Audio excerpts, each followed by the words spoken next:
Laba diena! In this episode, I'm gonna be making an acknowledgement status for an event. As you might notice on the thumbnail, those statues gonna be made out of two parts. The top section will be an epoxy casting, and the base will be made out of concrete. And here you can see me just preparing the material for the concrete molds. I basically collected all the scraps, plywood scraps around the workshop, because this is the perfect project for using all the small bits. And I'm assembling the mold with the tiny screws, because I've made these before with the brad nails, and after the concrete was cured, it was super hard to take it out without cracking a corner or the whole piece shattering. And my measurements were slightly off, so I had to even out the surfaces before screwing the side panels. And at the time I didn't have enough of this phenolic coated plywood, so I decided to use just a regular plywood for the sides. And I don't think that was a great idea, because after the concrete was cured and I took it out, two of the sides were with a slightly different texture. So just for a uniform look, I should have used the same material. For my concrete mixture, I'm using just an ordinary Portland cement and gravel mixture, and I will add a few scoops of heavy duty Portland cement. And I had a bottle of plasticizer laying around, so why not to add some of this, just for a good measure. And once I've mixed everything, all is left to do to put it into the molds and vibrate it a little bit to release the bubbles. And to vibrate the concrete, I used the good old trick with the orbital sander. I'm not sure if it's very healthy for this machine, but I pressed it against the surface really hard, and the whole table was vibrating. So these large branches has been drying at my place for 3 weeks now, and what happened is that those needles became very loose, so I had to spray lacquer everything. And since my table saw is already running, so I've been using it to cut the material for the epoxy molds. I'm using the same plywood with phenolic film on it. I use this material just because it's cheap enough to be disposable, and if I would have to make more of the same size castings, I probably would choose polyethylene sheets, simply because epoxy doesn't stick to polyethylene. That's why they use those tapes to cover the molds while making river tables or some other castings. But I'm using this phenolic coated plywood because it's very fine surface. I lightly spray with a mold release and it works perfectly fine. And here you can see me covering all the joints with the aluminum foil tape, just to make it waterproof, or should I say resin proof.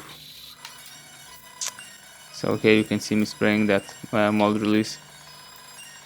It's basically wax with some solvent in it, and I was also blowing air in the middle of my molds, just because it was hardly evaporizing, it wasn't drying. So this is the crucial part. I have to choose the prettiest piece, and secure it so that it would stay in the middle and wouldn't float when the resin comes in.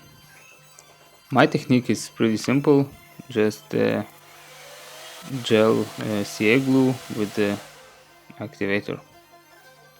I think hot glue would work just as fine. And I'm checking if it's in the center. And as you can see, I'm covering the table with a polyethylene sheet, just because, like I said, the resin doesn't stick to it, and in case of a leakage I want to be sure that my cleanup will be easy. And here I'm preparing the epoxy resin. For the main pour I will be using this slow setting epoxy. It takes 2 full days, 72 hours to fully cure. And a quick tip, keep your mixing tool below the surface. You can mix it on high speed, but just keep it below the surface, so you will prevent your mixture from getting bubbly and cloudy. And take your time to mix the resin. Scrape the sides, and once the mixing is done, all is left to slowly and carefully pour it into the molds, because like I said, those needles were rather loose. I wasn't doing epoxy molds for a while, and I totally forgot that these rather high forms creates quite some pressure in the bottom, and most of my forms started to leak. And I knew from my previous attempts that nothing seems to stop the resin from leaking. Nothing sticks to it and nothing cures. So the only solution came to mind is to use these wooden patches with a double-sided tape and a clamp. If you know any better solution, please leave it in the comments. And to remove the forms is just to open up a top a little bit and pop it out. And I lightly sand the forms with a very coarse sandpaper, just to remove that wax residue and open up the bubbles which formed by the sides. Using the X-Acto knife, I remove all the loose parts and prepare the piece to be filled with the new epoxy.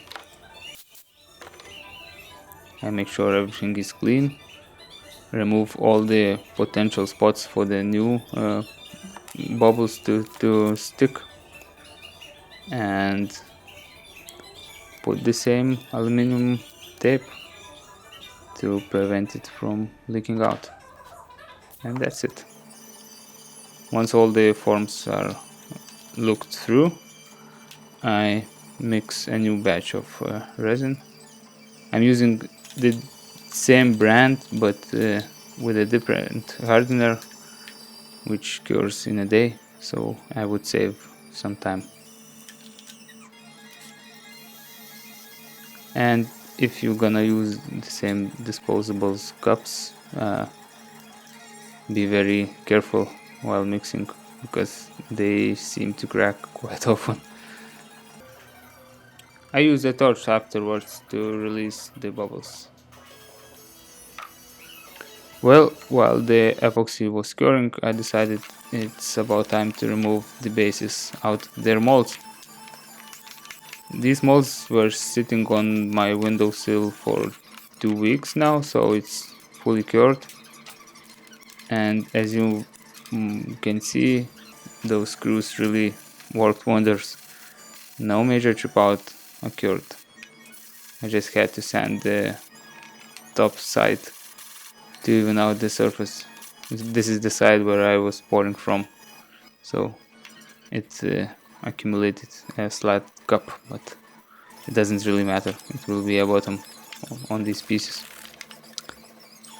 Well, and now I decided to cover everything in concrete impregnant. to seal all the pores of the concrete and just to make it more domestic. I've filled all the open bubbles in a few days. Here I'm using 120 grit belt on a belt sander just to remove those overfills. Once my castings were sanded to the final dimension, it was just a matter of going through the grits up until 320, I guess. From that point I switched to wet sanding. In this stage I went from 400 up till 2500. I did everything by hand just because I didn't have a small enough sander. That tool Rotex is gigantic for these small pieces. Once the sanding was done, I cleaned my pieces with acetone and went to my colleague's painting booth. I lacquered the castings in totally 2 coats with light sanding in between, and since this room was well ventilated, so I came up with a perfectly smooth finish. I let the varnish to fully harden, and during that time I decided I will glue some wool pads under each of the blocks so it wouldn't scratch the surface it will be standing on. To glue the pieces to the concrete, I was alternating between hot glue and 5-minute epoxy, but I chose hot glue just because it's less of a messy process. And I glued the epoxy first because the concrete worked as a heatsink and I assume it wouldn't have sticked just as well. Anyhow, I sincerely thank you for your time and I hope to see you on the next episode. Bye bye.